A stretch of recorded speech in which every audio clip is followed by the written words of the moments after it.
إن الحمد لله نحمده ونستعينه ونستغفره ونعوذ بالله من شرور أنفسنا ومن سيئات أعمالنا من يهده الله فلا مضل له ومن يضلل فلا هادي له وأشهد أن لا إله إلا الله وأشهد أن محمدا عبده ورسوله أما بعد فقد قال الله تعالى في القرآن الكريم بعد أعوذ بالله من الشيطان الرجيم بسم الله الرحمن الرحيم يا أيها الذين آمنوا اتقوا الله حق تقاته ولا تموتن إلا وأنتم مسلمون وقال أيضا يا أيها الذين آمنوا اتقوا الله وقولوا قولا سديدا يصلح لكم أعمالكم ويغفر لكم ذنوبكم ومن يطع الله ورسوله فقد فاز فوزا عظيما فإن أصدق الحديث كتاب الله وخير الهدي هدي محمد صلى الله عليه وسلم وشر الأمور محدثاتها وكل محدثة بدعة وكل بدعة ضلالة وكل ضلالة في النار. எல்லா புகழும் எல்லாம் அல்லாஹ் அல்லாஹ்வுக்கே புகழ் அனைத்தும் அல்ஹம்துலில்லாஹ்.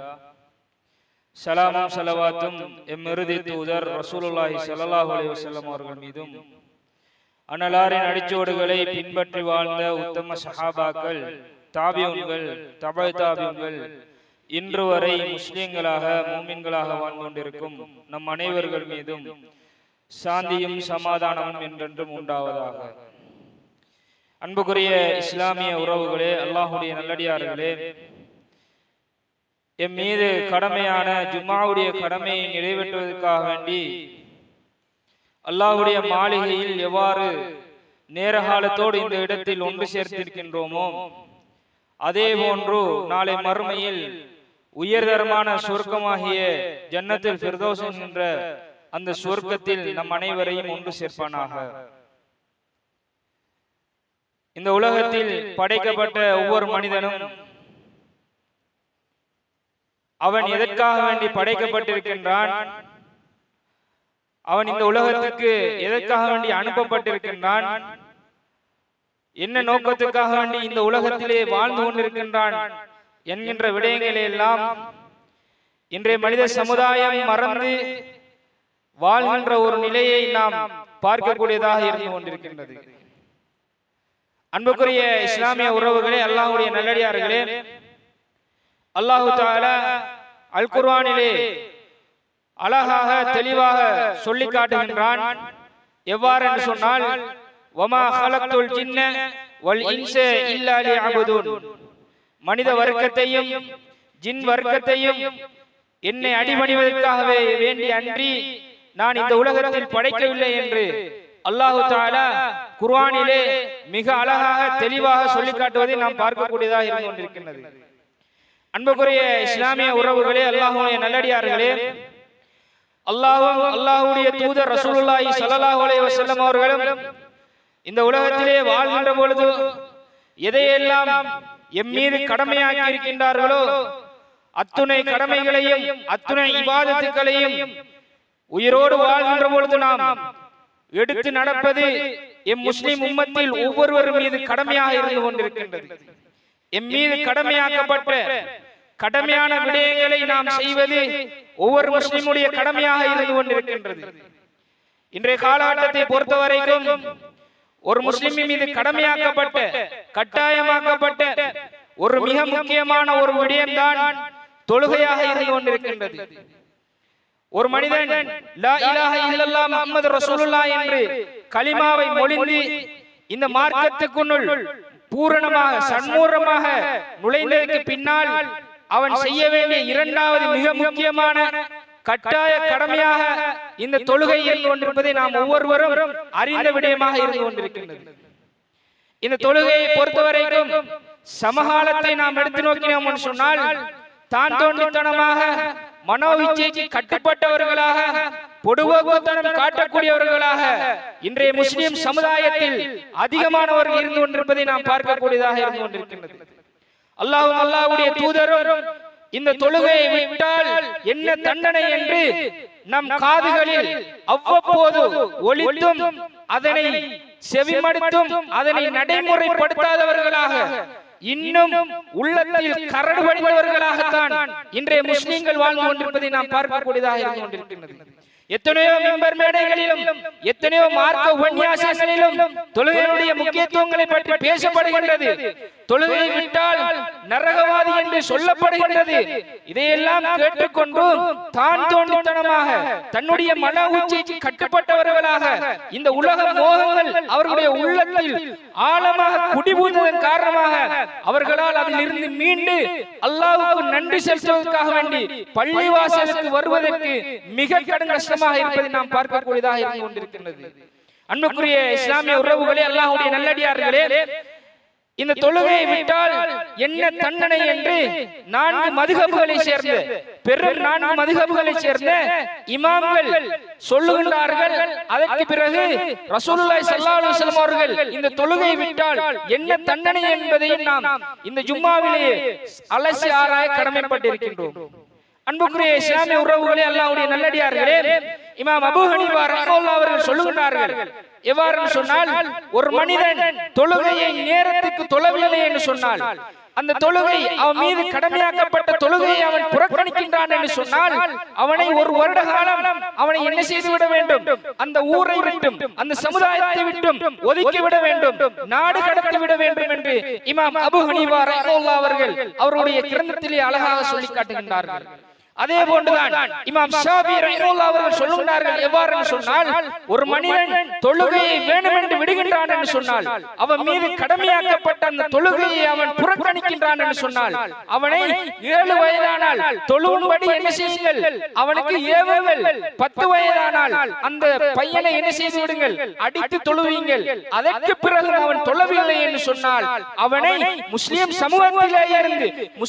சமூகத்திலே இருந்து அவனை ஒட்டுமொத்த அவனை புறக்கணித்து விடுங்கள், ஒதுக்கி வைத்து விடுங்கள் என்று இமாம் ஷாஃபி ரஹ்மத்துல்லாஹி சொல்லிவிட்டு தொடராக எவ்வாறு சொல்கிறார்கள் தெரியுமா? அவன் மரணித்து விட்டான் என்று சொன்னால் முஸ்லிம் மையவாதிகளில் அடக்கம் கூட செய்யக்கூடாது என்று இமாம் ஷாஃபி ரஹ்மத்துல்லாஹி அவர்கள் இந்த தொழுகையை விட்டவனுடைய நிலைமைக்கு மிக கடுமையான சட்டத்தை கொடுத்தார்கள் என்று சொன்னால், அன்புக்குரிய இஸ்லாமிய உறவுகளே, அல்லாஹ்வுடைய நல்லடியார்களே, ஒரு முஸ்லிமான தாய்க்கும் தந்தைக்கும் பிறந்த இந்த உலகத்திலே முஸ்லிம்களாக வாழ்ந்து கொண்டு இறுதியாக சாக்கடையிலே கட்டப்பட்டு குப்பை தொட்டியிலே போடுகின்ற நிலைமை வருகிறது என்று சொன்னால், இதற்கு காரணம் நான் இந்த உலகத்தில் வாழ்கின்ற பொழுது இந்த தொழுகையை நான் சரியான முறையிலே சரிவர நிறைவேற்ற தவறியதன் காரணமாகத்தான் என்னுடைய இறுதி முடிவும் மிக மோசமானதாக இருக்கின்றது என்பதை நாம் ஒவ்வொருவரும் சிந்திக்க கடமைப்பட்டிருக்கின்றோம். அன்புக்குரிய இஸ்லாமிய உறவுகளே, அல்லாஹ்வுடைய நல்லடியார்களே, அதே போன்றுதான் இமாம் அஹ்மத் இப்னு ஹம்பல் ரஹ்மத்துல்லாஹி அவர்களும் இமாம் மாலிக் ரஹ்மத்துல்லாஹி அவர்களும் சொல்லுகின்ற பொழுது எவ்வாறு சொல்கிறார்கள் தெரியுமா? இந்த தொழுகையை வேண்டுமென்று விடுகின்றான் என்று சொன்னால், அவனை ஒரு பாறாமலை உச்சியிலே ஏற்றி அதிலிருந்து அவனை தள்ளிவிட வேண்டும். அவன் தள்ளிவிட்டால் அந்த இடத்திலே இருந்து விழுந்து விட்டான் என்று சொன்னால், கீழுக்கு அவனுடைய எலும்பு துண்டுகள் கூட விளங்காத அளவுக்கு மிக பாறாம ஒரு மலையிலே இருந்து தள்ளிவிட வேண்டும் என்று இமாம் அஹ்மத் இப்னு ஹம்பல் ரஹ்மத்துல்லாஹி இமாம் மாலிக் ரஹ்மத்துல்லாஹி மிக கடுமையாக சொன்னார்கள் என்று சொன்னால், அன்புக்குரிய சகோதரர்களே, அல்லாஹ்வுடைய நல்லடியார்களே, தொழுகையை விட்டவனுடைய நிலை இவ்வாறு இருக்கின்றது என்று சொன்னால், ரசூலுல்லாஹி ஸல்லல்லாஹு அலைஹி வஸல்லம் அவருடைய காலத்திலே ரசூலுல்லாஹி ஸல்லல்லாஹு அலைஹி வஸல்லம் அவர்கள் எவ்வாறு இருந்திருப்பார்கள் என்பதை நாம் ஒரு கணம் சிந்திக்க கடமைப்பட்டிருக்கின்றோம். அன்புக்குரிய சகோதரர்களே, அல்லாஹ்வுடைய நல்லடியார்களே, நமக்கு 5 நிமிடம் பள்ளிவாசலுக்கு வந்து இந்த தொழுகையை நிறைவேற்றுவதற்கு என்னால் முடியவில்லை என்று சொன்னால், நாம் ஒவ்வொருவரும் தனிமையிலே இருந்து கொண்டு அல்லாஹ் தஆலா நம் மீது கடமையாக்கி இருக்கின்ற நமக்கு தந்திருக்கின்ற அத்துணை நியமத்துக்களையும் நாம் எண்ணி கணக்கிட்டால் அத்துணை நியமத்துக்களையும் நாம் நம்மளால் எழுதி முடிக்க முடியாத அளவுக்கு நம் மீது நம் சொந்த வாழ்க்கையில் அந்த அளவுக்கு நியமத்துக்களை அல்லாஹ் தஆலா நம் மீது சொரிந்திருக்கின்றான். இந்த நியமத்துக்களை எண்ணி நான் அல்லாஹ்வுக்காக வேண்டி நான் எப்போது நான் அடிபணிந்திருக்கின்றேன், அவனுக்கு எப்போது நான் நன்றி செலுத்தியிருக்கின்றேன்.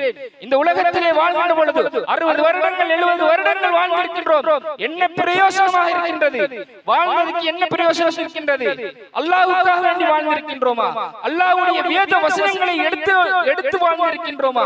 அல்லது ரசூலுல்லாஹி ஸல்லல்லாஹு அலைஹி வஸல்லம் அவர்களுடைய அந்த பொன்மொழியை தன்னுடைய வாழ்க்கையில் எடுத்து நடந்திருக்கின்றோமா என்பதை ஒவ்வொருவரும் தனிமையிலே இருந்து கேட்டுக்கொள்ள வேண்டும். தொழாதவர்கள் என்னதான் நினைத்துக் கொண்டிருக்கின்றார்கள் தெரியவில்லை. இந்த உலகம் நிரந்தரம் என்று நினைத்துக் கொண்டிருக்கின்றார்களோ தெரியவில்லை. அல்லாஹ் இல்லை என்று நினைத்துக் கொண்டிருக்கின்றார்களோ தெரியவில்லை. ரசூலுல்லாஹி ஸல்லல்லாஹு அலைஹி வஸல்லம் இல்லை என்று நினைத்துக் கொண்டிருக்கின்றார்களோ தெரியவில்லை. என்னதான் நினைத்துக் கொண்டு இந்த உலகத்திலே வாழ்ந்து கொண்டிருக்கின்றார்களோ தெரியவில்லை. அவர்கள் தனிமையிலே இருந்து சுய பரிசோதனை செய்து கொண்டால் அவர்கள் செய்கின்ற அசிங்கங்கள் அவர்களுக்கே தெரிந்துவிடும். அந்த அளவுக்கு மிக மோசமாக இன்றைய காலகட்டம் இருந்து கொண்டிருப்பதை நாம் பார்க்கக்கூடியதாக இருந்து கொண்டிருக்கின்றது.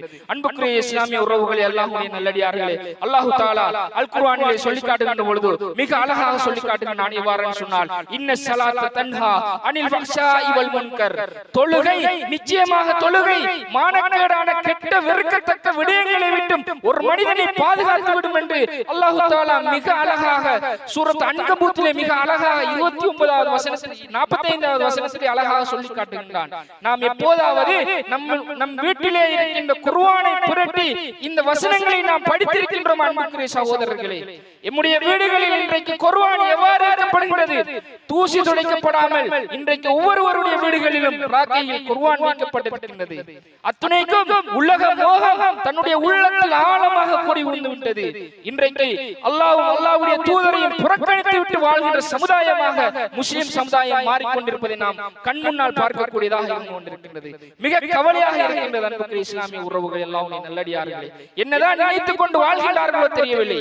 நாம் மரணித்தோம் என்று சொன்னால் இந்த ஜும்மாவுடைய தொழுகையை முடித்துவிட்டு நாம் செல்கின்ற வழியில் நாம் மரணித்து விட்டோம் என்று சொன்னால் நம்முடைய கபருடைய வாழ்க்கைக்காக வேண்டி நாம் எதனை சேகரிக்க வைத்திருக்கின்றோம்? இந்த உலகத்திலே இத்துணை வருடங்கள் வாழ்ந்ததற்கு நம்முடைய கபருடைய வாழ்க்கையிலே தன்னந்தனியாக அந்த கபரிலே வைக்கப்படுகின்ற பொழுது யாருடைய துணையும் இல்லாமல் நான் தனிமையிலே இருக்கின்றேனே, அந்த நேரத்தில் என்னை காப்பாற்றுவது எது என்று நாம் ஒவ்வொருவரும் சிந்திக்க தவறிவிட்டோம். அன்புக்குரிய சகோதரர்களே, இந்த நொடி என்னுடைய மரணம் வந்துவிட்டது என்று சொன்னால், இந்த நொடி பொழுது என்னுடைய மரணம் வந்துவிட்டது என்று சொன்னால் நான் கபருடைய வாழ்க்கையை நான் எவ்வாறு அலங்கரிக்கப் போவது?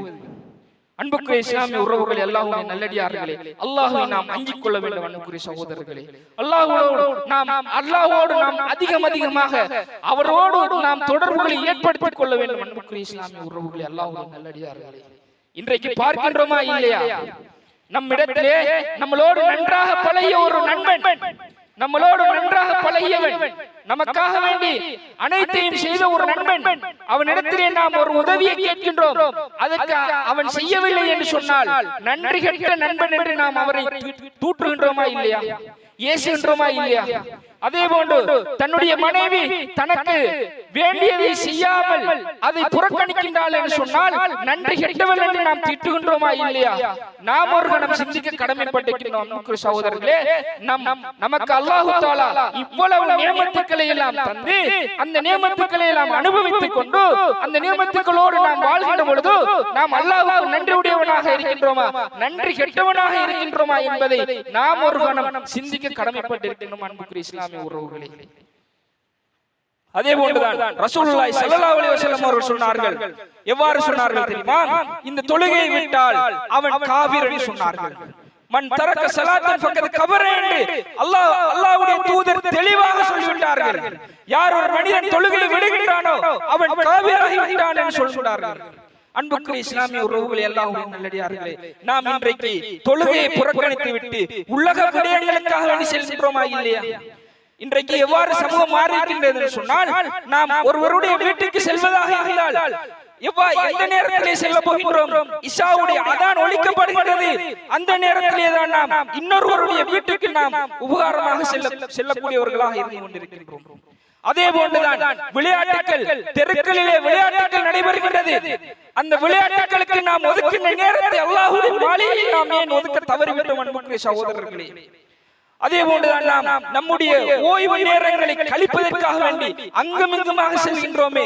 நாம் அல்லாஹ்வுக்காக வேண்டி எப்போதாவது 10 நிமிடம் நாம் ஒதுக்கி இந்த தொழுகையை முடித்துவிட்டு நாம் செல்வோமே என்று நினைத்திருக்கின்றோமா? கிடையவே கிடையாது. அன்புக்குரிய சகோதரர்களே, தானும் கெட்டு தன்னுடைய குடும்பத்தையும் கெட்டவர்களாக மாற்றுகின்ற சமுதாயமாக இன்றைய சமுதாயம் ஆகிவிட்டதை நாம் பார்க்கக்கூடியதாக இருக்கின்றது. இன்றைக்கு எத்தனை பேர் தன்னுடைய பிள்ளையை கையில் பிடித்துக் கொண்டு தொழுகைக்காக வேண்டி பள்ளிவாசலுக்கு வருகிறார்கள்.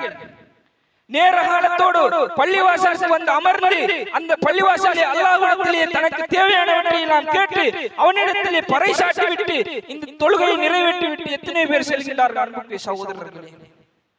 தாமும் தொழாமல் தம்முடைய பிள்ளைகளையும் தொழுவதற்கு பழக்காமல் இன்றைக்கு உலக மோகங்களின் சென்று கொண்டிருப்பதை நாம் பார்க்கக்கூடியதாக இருந்து கொண்டிருக்கின்றது. அன்புக்குரிய சகோதரர்களே, அல்லாஹ்வுடைய நல்லடியார்களே, மிக கவனமாக இருக்க வேண்டும். நாம் செய்கின்ற செயல்கள், நாம் பேசுகின்ற வார்த்தைகள், நாம் நடந்து கொள்கின்ற விதங்கள் அல்லாஹ்வுக்கு அது பொருத்தமானதாக இருக்கின்றதா? நாம் எடுத்து வைக்கின்ற எட்டுக்கள் அனைத்தும் சுவர்க்கத்துக்கு செல்லுகின்ற எட்டுக்களாக இருக்கின்றதா அல்லது நரகத்தை நோக்கி நகர்கின்ற எட்டுக்களாக இருக்கின்றதா என்பதை ஒரு கணம் சிந்தித்து நாம் செயற்படக்கூடியவர்களாக இருக்க வேண்டும். அன்புக்குரிய சகோதரர்களே, இன்றைக்கு தான் பார்க்கின்றோமா இல்லையா? இன்றைக்கு பள்ளிவாசலில் மகரிபுடைய தொழுகைக்காக வேண்டி அதான் சொல்லப்படுகின்றது. அந்த நேரத்திலே தான் டியூஷன் கிளாஸ்களுக்காக வேண்டி பிள்ளைகளை கால் வலிக்கின்ற அளவுக்கு காத்து நின்று அந்த பிள்ளைகளை வீட்டுக்கு கூட்டிக் கொண்டு வருகின்றார்கள் என்று சொன்னால், எப்போதாவது அல்லாஹ்வுக்காக வேண்டி அல்லாஹ்வுடைய மாளிகையில் கால் வலிக்க நாம் நின்று வணங்கி இருக்கின்றோமா? கிடையவே கிடையாது. இத்தனைக்கும் நபி அவர்களுடைய முன்மாதிரியை பாருங்கள் அன்புக்குரிய சகோதரர்களே. நபிகள் நாயகம் ஸல்லல்லாஹு அலைஹி வஸல்லம் அவர்கள் இந்த உம்மத்துக்காக வேண்டி அனுப்பப்பட்ட ஒரு பெரும் சொத்தாக இருக்கின்றார்கள். முன்பின் பாவம் மன்னிக்கப்பட்ட ஒரு நபி, நாளை மறுமையிலே ஹவுலுல் கௌதர் என்கிற அந்த நீர் தடாகத்திலே இருந்து இந்த முஸ்லிம் சமுதாயத்திற்கு நீர் புகட்டுகின்ற ஒரு உத்தம நபி. அந்த நபி கூட ஆயிஷா ரலியல்லாஹு அன்ஹா அவருடைய வீட்டிலே இருக்கின்ற பொழுது இரா வணக்கத்திலே நின்று வணங்குகின்றார்கள். எவ்வாறு தெரியுமா? 2 காலம் வீங்குகின்ற அளவுக்கு ரசூலுல்லாஹி ஸல்லல்லாஹு அலைஹி வஸல்லம் அவர்கள் நின்று வணங்குகின்றார்கள். அந்த நேரத்தில் ஆயிஷா ரலியல்லாஹு அன்ஹா அவர்கள் கேட்கின்றார்கள், யா ரசூலுல்லாஹ், நீங்கள் ஏன் இந்த அளவுக்கு நின்று வணங்குகின்றீர்கள் என்று கேட்கின்றார்கள். அதற்கு நபிகள் நாயகம் ஸல்லல்லாஹு அலைஹி வஸல்லம் அவர்கள் சொல்கிறார்கள், எவ்வாறு தெரியுமா? அஃபலா அய்யகுன அபுதன் ஷக்கூரா, என்னை படைத்த ரப்புல் ஆலமீனுக்கு நான் ஒரு நன்றி கெட்ட ஒரு அடியானாக இருக்க கூடாதா என்று கேட்கிறார்கள். நன்றியுடைய அடியானாக இருக்க கூடாதா என்று ரசூலுல்லாஹி ஸல்லல்லாஹு அலைஹி வஸல்லம் அவர்கள் கேட்டார்கள் என்று சொன்னால், அன்புக்குரிய சகோதரர்களே, அல்லாஹ்வுடைய நல்லடியார்களே, நானும் நீங்களும் எங்கனம் எந்த நிலையிலே இருந்து கொண்டிருக்கின்றோம் என்பதை ஒவ்வொருவரும் தன்னுடைய மனதிலே கை வைத்து கேட்டுக்கொள்ள வேண்டும். அன்புக்குரிய சகோதரர்களே, பேசப்படுகின்ற விடயங்கள், பேசப்படுகின்ற விடயத்தை தன்னுடைய வாழ்க்கையிலும் தன்னுடைய குடும்பத்துடைய வாழ்க்கையிலும் எடுத்து நடக்க வேண்டும். அன்புக்குரிய சகோதரர்களே, இன்றைய முஸ்லிம் சமுதாயம் எவ்வாறு இருக்கிறது தெரியுமா?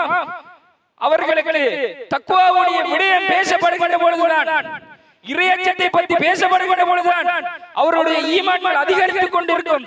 ஜாதத்துஹும் ஈமானா, அவருடைய ஈமான் அதிகரித்துக் கொண்டே இருக்குமா? அந்த தக்வாவுடைய இடத்திலே இருந்து அவர்கள் சென்று விட்டார்கள் என்று சொன்னால் அவர்கள் பழையபடி என்ன செய்து விடுவார்கள்? மறுபடியும் அந்த தவறை செய்யக்கூடியவர்களாக ஆகிவிடுகிறார்கள்.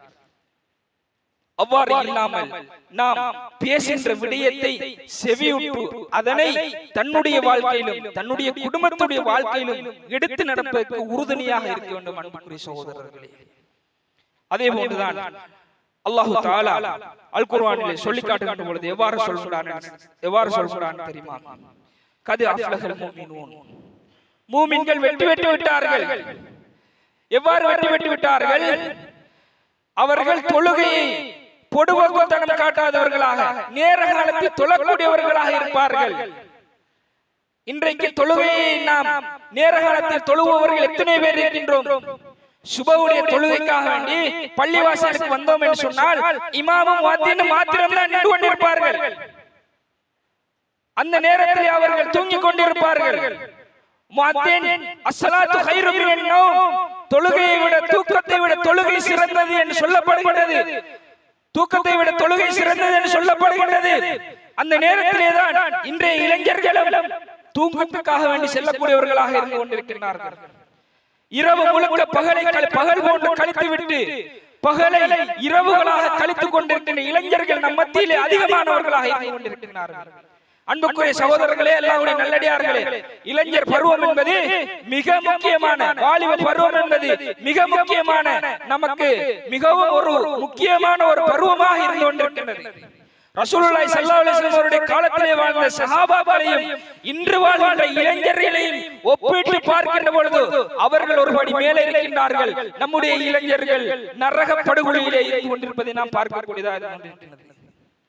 இன்றைக்கு இளைஞர்களை பார்க்கின்ற பொழுது மிக கவலைக்கிடமானதாக இருக்கின்றது. பள்ளிவாசலுக்கு வருகிறார்கள். எவ்வாறு வருகிறார்கள்? கிழிந்த ஆடைகளோடு வருகிறார்கள். கிழிந்த ஆடைகளோடு வருகிறார்கள். மிக கவலையாக இருக்கின்றது. பள்ளிவாசலுக்கு மதில்களில் ஓரமாக நின்று கொண்டு தொழுகை நடாத்தப்படுகிறது. பள்ளிவாசல் மதில்கள் ஓரமாக நின்று கொண்டு கூட்டம் கூட்டமாக கதைத்துக் கொண்டிருக்கின்றார்கள். ஒரு விளையாட்டுக்கு கொடுக்கின்ற முக்கியத்துவம் இளைஞர்கள் இந்த தொழுகைக்கு கொடுப்பது மிக அரிதாக இருந்து கொண்டிருக்கின்றது. ஒரு உலக விடயங்களுக்கு கொடுக்கின்ற முக்கியத்துவம் இந்த தொழுகைக்கு கொடுப்பது என்பது மிக அரிதாக இருந்து கொண்டிருக்கின்றது. அன்புக்குரிய சகோதரர்களே, அல்லாஹ்வுடைய நல்லடியார்களே, ஒரு கணம் நாம் ஒவ்வொருவரும் உமர் இப்னு கத்தாப் ரலியல்லாஹு அன்ஹு அவர்கள் அந்த செய்தியை நாம் ஒரு கணம் நம்முடைய உள்ளத்தில் முன்னால் நிறுத்தி பார்க்க வேண்டும். உமர் இப்னு கத்தாப் ரலியல்லாஹு அன்ஹு அவர்கள் ஹிஜ்ரி 23வது வருடம் என்ன செய்கின்றார்கள் என்று சொன்னால் ஆட்சி செய்து கொண்டிருக்கின்றார்கள். அந்த நேரத்திலே சுபஹுடைய தொழுகைக்காக வேண்டி வருகின்றார். ஒரு ஊரை ஆட்சி, ஒரு நாட்டை ஆட்சி செய்கின்ற ஒரு ஜனாதிபதி அந்த நேரத்திலே சுபஹுடைய நேரத்திலே வருகின்றார்கள். அதான் சொல்லப்பட்டு விட்டது. சுபஹுடைய நேரத்தில் வருகின்றார்கள். பள்ளிவாசல்களிலே மௌமூம்கள் அமர்ந்து கொண்டிருக்கின்றார்கள். இமாம் ஜமாத் செய்வதற்காக வேண்டி சஃப்புகளை சீர் செய்கின்றார்கள். உமர் ரலியல்லாஹு அன்ஹு அவர்கள் சஃப்புகளை சீர் செய்துவிட்டு அந்த நேரத்திலே முன்னாள் தொழுகைக்காக வேண்டி, தொழுகை நடத்துவதற்காக வேண்டி, இமாமத் செய்வதற்காக வேண்டி செல்கின்றார்கள். சென்று இமாமத் செய்கின்றார்கள். அந்த நேரத்திலே முஸ்லிம்களை போன்று வேடம் தரித்த அபு லுலு அல் மஜூசி என்கின்ற நெருப்பு வணங்கி என்ன செய்கின்றான்? உமர் ரலியல்லாஹு அன்ஹு அவருடைய முதுகிலே சாரையாக குத்துகின்றான், சரமாரியாக குத்துகின்றான்.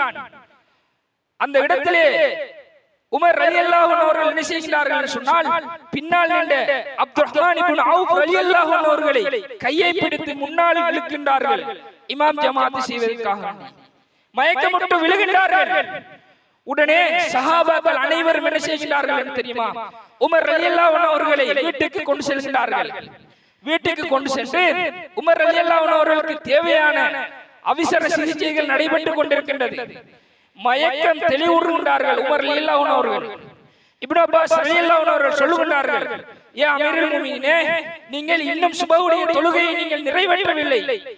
நேரத்தை பார்க்கின்ற பொழுது சூரியன் உதயமாகி அந்த நிலையிலே இருக்கின்றது.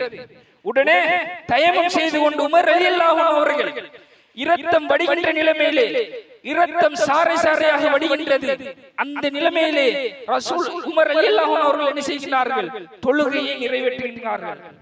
தொழுகையை நிறைவேற்றிவிட்டு ஒரு வார்த்தையை சொன்னார்கள். அன்புக்குரிய சகோதரர்களே, எனக்கும் அந்த வார்த்தை உங்களுக்கும் ஒரு படிப்பினையாக இருக்கட்டும். லா ஹல்ல ஃபில் இஸ்லாமி லிமன் தரக்க ஸலாஹ். யார் ஒரு மனிதன் இந்த இஸ்லாத்திலே இருந்து கொண்டு தொழுகை விடுகின்றானோ அவனுக்கும் இஸ்லாத்துக்கும் எந்த பங்கும் கிடையாது என்று உமர் ரலியல்லாஹு அன்ஹு அவர்கள் மிக வலியுறுத்தி சொன்னார்கள் என்று சொன்னால், அவன் முஸ்லிம்களை பற்றி கவலைப்படுவது கிடையாது, அவனுக்கு முஸ்லிம்களுக்கும் எந்த சம்பந்தமும் கிடையாது, அவனுக்கு முஸ்லிம்களுக்கும் சொத்து பங்கீடு கிடையாது என்று மிக ஆணித்தரமாக உமர் ரலியல்லாஹு அன்ஹு அவர்கள் சொன்னார்கள் என்று சொன்னால், அன்புக்குரிய சகோதரர்களே, அல்லாஹ்வுடைய நல்லடியார்களே, தொழாதவர்களுடைய நிலையை நாம் சற்று சிந்திக்க கடமைப்பட்டிருக்கின்றோம்.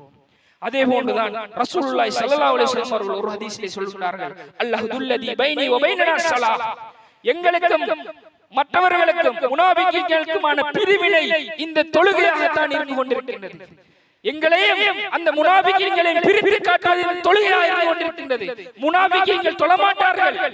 முனாஃபிக்குகளை பற்றி அல்லாஹ் தஆலா அல் குர்ஆனிலே சொல்லி காட்டுகிறது. எவ்வாறு சொல்கிறான்? ஃபித்தர்கி அஸ்ஃபலி மினன் நார். நரகத்தினுடைய அடித்தளத்திலே இருப்பார்கள். இந்த முனாஃபிக்குகள் யார்? ஆயிஷா ரலியல்லாஹு அன்ஹா அவர்கள் மீது அவதூறு விட்டு கட்டியவர்கள். இவர்கள் கூட ரசூலுல்லாஹி ஸல்லல்லாஹு அலைஹி வஸல்லம் அவருடைய காலத்திலே தொழுதார்கள் என்று சொன்னால், அன்புக்குரிய சகோதரர்களே, அல்லாஹ்வுடைய நல்லடியார்களே, அவர்களை விட கேவலமானவர்களா நாம் என்பதை ஒரு கணம் சிந்திக்க கடமைப்பட்டிருக்கின்றோம். எனவே அன்புக்குரிய சகோதரர்களே, அல்லாஹ்வுடைய நல்லடியார்களே, வாழ்கின்ற காலம் மிக சொற்ப காலமாக இருந்து கொண்டிருக்கின்றது. இந்த காலத்தில் நாம் அல்லாஹ்வோடு நெருக்கத்தை அதிகப்படுத்தி நாம் நாளை மறுமையில் சுவர்க்கத்தை அடையக்கூடிய நன்மக்களாக என்னையும் உங்களையும் அல்லாஹ் தஆலா ஆக்கி அருள்வானாக. அன்புக்குரிய சகோதரர்களே, அல்லாஹ்வுடைய நல்லடியார்களே, அல்லாஹ் தஆலா அல் குர்ஆனிலே சொல்லி காட்டுகின்ற பொழுது இன்னொரு இடத்திலே சொல்லி காட்டுகின்றது எவ்வாறு சொல்கிறான் தெரியுமா? ஃபமன் அறத அன் திக்ரி ஃபஇன்ன லஹு மஈஷத்தன் லங்கா. யார் ஒருவர் என்னுடைய நினைவில் இருந்து தூரமாகின்றாரோ அவருடைய வாழ்க்கையில் அவர் நெருக்கடியை சந்திப்பார். அவருடைய வாழ்க்கையில் அவர் நெருக்கடியை சந்திப்பான் என்று சொல்லி அல்லாஹ் தஆலா குர்ஆனிலே அழகாக சொல்லி காட்டுகின்றான். இதற்கு தஃப்சீருடைய உலமாக்கள் சொல்லுகின்ற பொழுது வமன் அறத அன் திக்ரி, அந்த திக்ர் என்ற வார்த்தையை தஃப்சீருடைய உலமாக்கள் விரிவாக சொல்லுகின்ற பொழுது இந்த தொழுகையை தான் அவர்கள் சுட்டிக்காட்டுகின்றார்கள். அன்புக்குரிய சகோதரர்களே, அல்லாஹ்வுடைய நல்லடியார்களே, நாம் நம்முடைய வாழ்க்கையில் பரக்கத்துக்கள் இல்லை, சம்பாத்தியம் இல்லை, என்னுடைய வாழ்க்கை கஷ்டமாக இருக்கின்றது என்று நாம் எல்லாம் புலம்பிக் கொண்டிருக்கின்றோம். எனக்கு எங்கு போனாலும் கஷ்டமாக இருக்கின்றது, தொழில் ரீதியாக கஷ்டமாக இருக்கின்றது, குடும்ப ரீதியாக கஷ்டமாக இருக்கின்றது, சமூகத்திலே கஷ்டமாக இருக்கின்றது என்றெல்லாம் நாம் பேசிக் கொண்டிருக்கின்றோமே, அதற்குரிய தீர்வை நாம் எப்போதாவது நாம் காண்போம் என்று நாம் நினைத்திருக்கின்றோமா? இதற்கு என்ன தீர்வு என்று நாம் ஒவ்வொருவராவது நாம் நினைத்திருக்கின்றோமா? அன்புக்குரிய சகோதரர்களே, அல்லாஹ்வுடைய நல்லடியார்களே, இதற்குரிய தீர்வு நாம் அல்லாஹ்வை விட்டு நாம் தூரமானோம் என்று சொன்னால் நாம் எங்கு சென்றாலும் நம்முடைய வாழ்க்கை நெருக்கடியை தான் இருக்கும் என்று அல்லாஹ் தஆலா குர்ஆனிலே அழகாக தெளிவாக சொல்லி காட்டுகின்றான். அன்புக்குரிய சகோதரர்களே, அல்லாஹ்வுடைய நல்லடியார்களே, இன்றைக்கு பார்க்கின்றோமா இல்லையா? இன்றைக்கு நம்மில் எத்தனை பேர் இந்த ஜும்ஆவுடைய கடமையை நிறைவேற்றுவதற்காக வேண்டி நேர காலத்தோடு இந்த பள்ளிவாசலிலே அமர்ந்திருக்கின்றார்கள்? எத்தனை பேர் வந்து அமர்ந்திருக்கின்றார்கள்? விரல் வெட்டி எண்ணக்கூடிய ஒரு சிலர் மாத்திரம்தான் இந்த பள்ளிவாசலில் அமர்ந்து கொண்டிருக்கிறார்கள். என்ன வேலையாக இருந்தாலும் சரி, என்ன விடயமாக இருந்தாலும் சரி, அதை விட்டுவிட்டு முதலாவதாக மிம்பரிலே ஏறுவதற்கு முன்னால், இமாம் மிம்பரிலே ஏறுவதற்கு முன்னால் யார் ஒருவர் வந்து அமர்கின்றாரோ அவருக்கு ஒட்டகம் கொடுத்த நன்மையை கொடுக்கின்றான் என்று சொன்னால் அதற்காக வேண்டி நாம் முந்தி எடுத்துக் கொண்டு வருகின்றோமா? கிடையாது. இதே சமயம் ஒரு உலக விடயங்களுக்காக வேண்டி உலக ஒரு தலைவர் வருகின்றார் அல்லது ஒரு பெரும் ஒரு முக்கியஸ்தர் வருகின்றார் என்று சொன்னால் அதற்கு 10 மணிக்கு வருகின்றார், உதாரணமாக சொல்வோமே 10 மணிக்கு வருகின்றார் என்று சொன்னால் 10க்கு செல்வோமா அல்லது 10:01 அவரை நாம் சந்திப்பதற்காக செல்வோமா? கிடையாது. எப்போது செல்வோம்? அதற்கு முன்னால் ஒரு அரை மணி நேரத்திற்கு முன்னால் நாம் என்ன செய்து விடுவோம்? சென்று அவரை சந்தித்து விட்டு வருவோம் என்பதற்காக வேண்டி நேர காலத்தோடு செல்கிறோம் என்று சொன்னால் அன்புக்குரிய சகோதரர்களே, அல்லாஹ்வுடைய நல்லடியார்களே, அல்லாஹ்வுடைய மாளிகையில் வந்து அமர்வதற்கு என்னால் இன்னும் நேரம் ஒதுக்க முடியவில்லை என்று சொன்னால் ஏன் காரணமாக இருந்து கொண்டிருக்கின்றது? என்னுடைய உள்ளம் இன்னும் கரடுபடுவதாகத்தான் இருந்து கொண்டிருக்கின்றது சொன்னால் ஏன் காரணம்? என்ன காரணம்? இந்த இஸ்லாமிய மார்க்கத்துக்காக வேண்டி நான் எதனை இழந்திருக்கின்றேன்? என்ன விடயத்தை நான் இழந்திருக்கின்றேன்? இந்த இஸ்லாமிய மார்க்கத்துக்காக வேண்டி எதனை நான் தியாகமாக கருதி இருக்கின்றேன்? அன்புக்குரிய சகோதரர்களே, அல்லாஹ்வுடைய நல்லடியார்களே, இன்றைய வாலிபர்களும் அவ்வாறுதான் இருக்கின்றார்கள், முதியவர்களும் அவ்வாறுதான் இருக்கின்றார்கள். அன்புக்குரிய சகோதரர்களே, அல்லாஹ்வுடைய நல்லடியார்களே, ஹந்தலா ரலியல்லாஹு அன்ஹு அவர்கள் யுத்தத்துக்காக வேண்டி அழைப்பு விடுக்கப்படுகிறது. ரசூலுல்லாஹி ஸல்லல்லாஹு அலைஹி வஸல்லம் அவர்களால் யுத்தத்துக்காக வேண்டி அழைப்பு விடுக்கப்படுகிறது. யுத்தத்துக்காக வேண்டி அழைப்பு விடுக்கப்பட்டதும் ஹந்தலா ரலியல்லாஹு அன்ஹு அவர்கள் அப்போதுதான் புதிதாக திருமணம் எடுத்தவர்கள். திருமணமாகி முதல் இரவிலேயே அவர்கள் அவருடைய வாழ்க்கையை செல்வதற்காக வேண்டி, வாழ்க்கையை எடுத்து நோக்குவதற்காக வேண்டி செல்கின்றார்கள். அந்த நேரத்திலே ரசூலுல்லாஹி ஸல்லல்லாஹு அலைஹி வஸல்லம் அவர்கள் யுத்தத்துக்காக வேண்டி அவர்களுக்கு அழைப்பு விடுக்கப்படுகிறது. அந்த நேரத்திலே ரசூலுல்லாஹி ஸல்லல்லாஹு அலைஹி வஸல்லம் அவருடைய அந்த வார்த்தையை அவர்கள் தட்டவில்லை. அவர்களுடைய உள்ளத்தில் ஆழமாக பதிந்திருந்தது, நான் சுவர்க்கத்தை அடைய வேண்டும், என்னுடைய இந்த உலக விடயத்தை விட எனக்கு சுவர்க்கம் முக்கியம் என்று சொல்லிக்கொண்டு அந்த நாளிலே அவர்கள் என்ன செய்தார்கள்? முதல் இரவை விட்டுவிட்டு அவர்கள் யுத்தகலத்திலே சென்று ஷஹீதாக்கப்படுகிறார்கள். உடனே சுவர்க்கவாதி என்று நன்மாராயணம் பெறுகிறார்கள். அன்புக்குரிய சகோதரர்கள், அல்லாஹ்வுடைய நல்லடியார்களே, நாம் இன்றைக்கு புதிதாக திருமணம் செய்தோம் என்று சொன்னால் நம்முடைய தொழுகையை அவ்வாறே நாம் என்ன செய்கின்றோம்? விட்டு விடுகின்றோம். அந்த நாளிலே இருந்து நாம் தொழுது கொண்டிருப்பார். ஒரு மனிதர் தொழுகையை நிறைவேற்றக்கூடியவராக, நேர காலத்தில் தொழுகை நிறைவேற்றக்கூடியவராக இருப்பார். ஆனால் திருமணம் முடித்த அந்த இரவிலே இருந்து அவர் புது வாழ்வை அமைத்ததற்கு பிறகு அவருடைய தொழுகையை அவர் அவ்வாறே மறந்துவிடக்கூடியவர்களாக இருந்து கொண்டிருக்கின்றார்கள். அதே போன்றுதான் இந்த உலக விடயங்களுக்காக வேண்டி நம் பிள்ளைகளுக்கு நாம் கொடுக்கின்ற முக்கியத்துவம் இந்த மார்க்க கல்வியில் கொடுப்பதற்கு நாம் தவறிவிட்டோம். இந்த மார்க்க கல்வியை இந்த மார்க்கத்துக்கு கொடுப்பதற்கு நாம் தவறிவிட்டோம். தவறிற்கு பின்னால் அந்த பிள்ளை வாலிப வயதை அடைந்ததற்கு பின்னால் அல்லது ஒரு வயதை அடைந்ததற்கு பின்னால் அந்த பிள்ளையை நாம் திருத்த போனோம் என்று சொன்னால் அந்த பிள்ளை அந்த பெற்றோருக்கு கை வைக்கின்ற நிலையை நாம் பார்க்கக்கூடியதாக இருந்து கொண்டிருக்கின்றது. அந்த பிள்ளையை நாம் செடிவர வளர்க்க தவறியதன் காரணமாகத்தான் இன்றைக்கு ஜனாசாவுடைய தொழுகை தாய்க்கும் தந்தைக்கும் நிறைவேற்றுவதற்கு பின்வாங்கக்கூடியவர்களாக இருந்து கொண்டிருக்கிறார்கள். அல்லாஹும்ம அக்ஃபிர் லஹு வர்ஹம்ஹு வஅஃபி வஃஅன்ஹு வஅக்ரிம் நுஸ்லஹு வவஸி' முத்கலஹு என்கின்ற அந்த துஆவை கூட அவர்களால் மனநமிட்டு அந்த பெற்றோருக்காக வேண்டி பிரார்த்தனை செய்ய தவறிய பிள்ளைகளாக இன்றைக்கு அதிகமான பிள்ளைகள் நம் கண் முன்னால் வாழ்ந்து கொண்டிருப்பதை நாம் பார்க்கக்கூடியதாக இருந்து கொண்டிருக்கிறது. எனவே அன்புக்குரிய இஸ்லாமிய உறவுகளே, அல்லாஹ்வுடைய நல்லடியார்களே, நாம் இந்த குத்பாவில் எதையெல்லாம் பேசியது எதையெல்லாம் எடுத்தோமோ அதையெல்லாம் தன்னுடைய வாழ்க்கையில் எடுத்து நடப்பதற்கு அல்லாஹ் தஆலா எனக்கும் அப்பால் உங்களுக்கும் அருள் பாலிப்பானாக. வ ஆகிர் தவானா அல்ஹம்துலில்லாஹி ரப்பில் ஆலமீன்.